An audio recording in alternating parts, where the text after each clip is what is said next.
আসসালামু আলাইকুম ভিউয়ার্স। তো 16 ঘন্টা ডিউটি পরে চুল কাটতে আসলাম আব্বাসিয়া সিক্লাব গল্লির। রাত বাজে এখন 10টার উপরে, 10:30। কিছু করার নাই, কারণ কালকে শুক্রবার, কালকে তো টাইম পাবো না। দেখেন অনেকে এখন ডিউটি শেষ করে আসলো, এই যে ভাইগুলা ডিউটি শেষ করে আসলো। ওইতে যখন পথ আসছিলাম তখন এই সামনে বিল্ডিংটার মধ্যে নিয়ে আসছিল।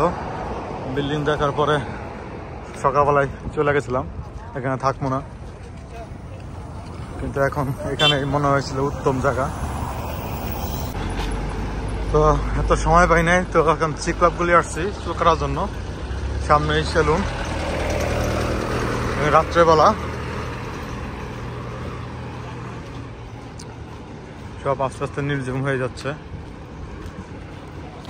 আসলে এত রাতে চুল কাটতে আসছি কারণ সময় নাই, কাল শুক্রবার, তো ঘুম আছে, ঘুমাইতে হইব, অনেক কাজ কাম আছে, তাই রাত্রেবেলা চুল কাটতে আসলাম।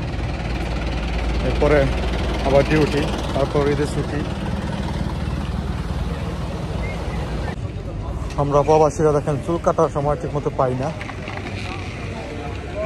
এতটা ব্যস্ত থাকি, সময় বের করে চুল কাটতে হয়।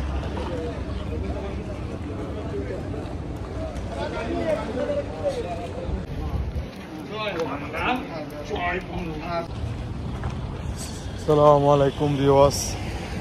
তো রাত বাজে 12টা, চুল কাটতে আসলাম আব্বাসিয়া সিক্লাব গল্লি।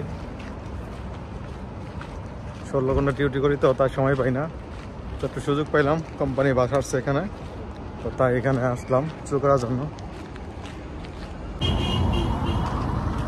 তো চুল কাটা শেষ করলাম, 2 দিনে লাগলো, বাংলাদেশে প্রায় 800 টাকা মতন। বাংলাদেশ হিসাব করলে হইব না এখানে। যাই হোক, সবাই ভালো থাকবেন। আসসালামু আলাইকুম।